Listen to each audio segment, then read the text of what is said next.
Փառքնժդեհին Ժորջան նորից կարող է ձայնի հետ կապված խնդիր լինի, ներող կլինեք, դեռ առողջական խնդիրները շարունակվում են։ Ես տեսնում եմ, որ որքան մոտենում է 26 թիվը, ասել է թե ընտրական տարին, այնքան փորձում են Ռուսաստանի զրոյացված հեղինակությունը բարձրացնել Հայաստանում, որովհետև խորհրդարանը բացառապես ռուսական է, մուրճ մանգաղ է, եւ իրենք, եթե բանը հասնի ընտրություններին, որը որ չպետք է հասնի, իրենք նորից պետք է վերարտադրվեն։ Ինչու են ուզում վերարտադրվեն, այսինքն ինչու պետք է վերարտադրվեն, որովհետև Ռուսի հանձնարարությունը կարող է կատարել միայն իշխանություն, ընդդիմություն խորհրդարանում այդ ձևավորված կոալիցիան, դա ոչ թե ասենք ընդդիմություն եւ իշխանություն, դա կոալիցիա է, ռուսական կոալիցիա է մեր խորհրդարանը։ Ձևացնում են իշխանություն, ընդդիմություն, բայց դա կոալիցիա է, երկուսով էլ Պուտինի հանձնարարություն կատարողն են։ Եթե հանգած բանը հասնի նրան, որ դուրս գնանք ընտրությունների, հավատացեք, այս նույն խորհրդարանը կրկնվելու է։ Եվ որոշակի փոփոխությամբ կամ անհատների կամ չգիտեմ, կարող է այդ քաղաքական թիմերի անունները փոխեն, բայց նույն մարդիկ, նույն հովանավորներով, բայց որ ամբողջը լինելու է նորից Կրեմլա հպատակ, որ նորից մանդատները վայր չդնեն, որպեսզի Նիկոլը կարողանա Պուտինի հանձնարարությունները եւ Ալիևի հանձնարարությունները բարեհաջող կատարել։ Այդպես էլ Հայաստանի մասին այսպես չակերտավոր մտածող դաշնակցությունը, հանրապետականը, չգիտեմ եսի ինչը, այդպես էլ Նիկոլի իշխանությունը չարքլափագեցին, իրենց մանդատները վար չդրեցին, որ խորհրդարանը ցրվեր, բնականաբար կառավարությունն դատարկ գոյություն ունենալուց չարեցին։ Եթե իրենք նորից վերարտադրվեն, իսկ իրենց վերարտադրվելու շանսը մեծ է, որովհետև դու անտարբեր ես։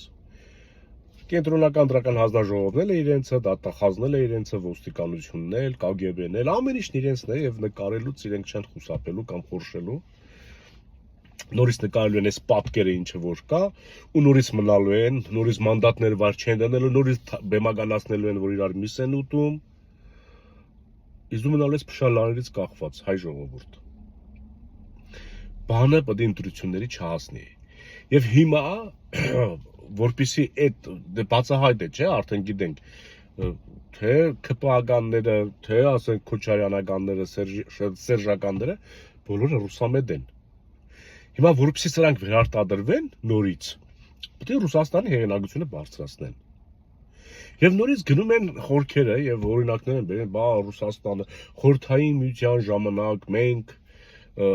դարձանք այսպեսին, խորհրդային միությունը մեզ էս տվեց, խորհրդային միությունը մեզ այն տվեց, խորհրդային միության ժամանակ սենց եղավ, խորհրդային միության ժամանակ հենց եղավ։ Ժողովուրդ, խորհրդային միությունը մեզ չի տվել։ Այդ մենք ենք խորհրդային միությանը տվել։ Մենք փոքրիկ Հայաստան խորհրդային միությանը այնքան բան է տվել։ 5 մարշալ է տվել։ Հասկանում եք, այդ փոքրիկ Հայաստանը 5 մարշալ է տվել խորհրդային միությանը։ Ղազախստանը դա Ամերիկայի չափ տարածք է գրեթե։ Ղազախստանը։ Մեր Չարդախլու գյուղը 2 մարշալ 5 թե 6 գեներալ է տվել, չաշված գնդապետները, հերոսներ։ Ղազախստանը ցուցանիշը չունի։ Այդ գյուղի ցուցանիշն անկապ չունի։ Խորհրդային միությունը մեզ ոչինչ չի տվել։ Մենք խորհրդային միությանը տվել ենք 5 մարշալ, տվել ենք Ալիխանյան եղբայրներ, Սերգեյ Մերգելյան, Վիկտոր Համբարձումյան, Անդրանիկ Գիոնիսյան։ Այս հələ ես ում ճանաչում, որոնց անուններն էլ փոխված են եղել ռազմավարական առումով, որ ասենք չկարողանան գտնել։ Այսինքն, եթե մեր Հայաստանի այդ ներուժը գիտական, ռազմատեխնիկական, տնտեսական, հասկանում եք, ռազմական, եթե դա այդ բոլորը խորհրդային միությունից հանեք, խորհրդային միությունը լուրջ կտուժի։ Սենց հարց է առաջանում, իրենք են մեր համար արել, թե մենք ենք իրենց համար արել։ Ես հələ չեմ գնում խորհրդային միության ձևավորվելուն, այն հանրահայտ հայ բոլշևիկները, որոնք Լենինից ավելի շատ բան արեցին, լինի Շաումյանը, լինի Միկոյանը, լինի Կամոն, հասկանում եք, Կարախանը, Միասնիկյանը, որ դրանից որից է մեկը չարժեր միասիկյան, բայց ինչ եղավ, ինչ մնաց մեզ։ Մենք ամեն ինչ արել ենք ռուսի համար, ցարական Ռուսաստանի համար էլ, բոլշևիկյան Ռուսաստանի համար էլ։ Ինչ ենք ստացել։ Ոչինչ, արյուն, կորուստ, արյուն, կորուստ։ Ռուսները մեր համար չունեն արած բան։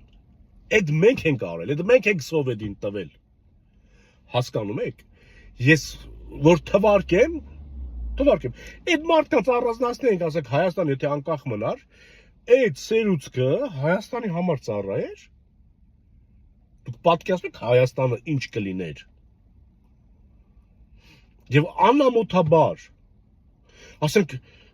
այդ ռուսին գովերքող, ռուսին աջակցող, այդ դաշտակ կլինեն հարաբերական, չգիտեմ, ով որ կլինի։ Ասենք 21-րդ դարում ձայնագրությունը դնում ենք, չէ, ասում է, մենք Թուրքիայի հետ բարեհաջող օպերացիա իրականացրեցինք Արցախում։ Ռուսաստանի պաշտպանության նախարարն է։ Մարդը չի թաքցնում, ես լաց երեսին թքում է, այս մարդը դու ոնց կասես այդ արդյունքը լսես, հետո ասես ռուսը մեզ համար բան ունի արած։ Հա։ Երբ որ կանգնում ասում են Արցախը Ադրբեջանն է, ասենք Պուտինը, ոնց կարող է դու այդ մարդուն ասես բան ունի մեր համար արած։ Կամ Դավիթ Տոնոյանը դատարանում ցուցմունք է տալիս, որ ռուսները մեզ արգելում էին թշնամի Թուրքիայի ինքնաթիռները խոցել պատերազմի ժամանակ, որոնք օգնում էին Ադրբեջանին։ Դուք այս բաները լսելուց հետո ժողովրդին ուզում եք նորից համոզեք, որ ռուսը մեր համար բան ունի արած։ Մենք կործանվել ենք, մեզ եկան փրկին։ Այն հերոսները, այն զինվորականները, այն գիտնականները, այն մշակույթի գործիչները, այն ամեն ինչ որ մենք տվել ենք խորհրդային միությանը, մեզ մնար, մեր հանրապետությունն է այսօր։ Այս տարածաշրջանում բոլորը պետք է մեր հետ շփվեին, հաշվի նստեին։ Ինչ սովետը մեզ տվեց, ռուսը մեզ տվեց, տարել են, չեն տվել։ Տարել են։ Էլի եմ ասում, եթե մեկը խորհուրդ է տալիս ռուսի հետ, ռուսի միջով, ինքը դավաճան է։ Ինքը հանցագործ է։ Եթե հիվանդ չէ։ Իսկ բանը ընտրությունների չպետք է հասնի ժողովուրդ, որտեղ իրենք կեղծելու են այդ ընտրությունը, բոլոր ուժեն ես ձեռքին է։ Մինչև դու նորից փորձես դուրս գալ, բանց հույս, բան մի 2-3 ամիս կանցնի, իսկ դա քիչ ժամանակ չի Ալիևների համար։ Քիչ ժամանակ չէ։ Ջարդելով բանը հմի պետք է արվի։ Հենց հիմա մարդ առած վատս գալու Ադրբեջանի շահերն է պաշտպան։ Իր ամեն մի ելույթը Ադրբեջանի շահերի պաշտպանություն է։ Իսկ Քոչարյանական եւ Սերժական համակարգը մանդատը վայր չի դնում, որ այս մարդը մնա Ադրբեջանի շահերը պաշտպանի։ Եվ վերջ։ Ուրեմն սրանց դեմ կռվելու, ապստամբելու, ու չգիտեմ, քաղաքական գործունեություն իրականացնելու ժողովուրդ պատրաստ է ազգային ժողովրդական բևեռը, որովհետև այսօր իրենք եթե ազգային ժողովրդական բևեռը չվախենային, սաստացրեն այսօր բանտում չէին լինի։ Քոչարյաններն ազատության մեջ, Նիկոլներն ազատության մեջ։ Սերժի դեմ ապստամբած սասնացուրը այսօր բանտում է։ Նիկոլի մերժած Սերժը խորհրդարանում թիմ ունի այ մարդ։ Հասկացեք, սասնացրերի մի բանտերից հանեք ու սրանց քշենք բոլորի նախատիր։ Ֆինանսավորեք, որ շարժվենք։ Ուզում եք ազատ ապրել։ Փող է պետք, առանց փողի չենք կարող շարժվենք։ Փող է պետք։ Մնաք խաղաղությամբ։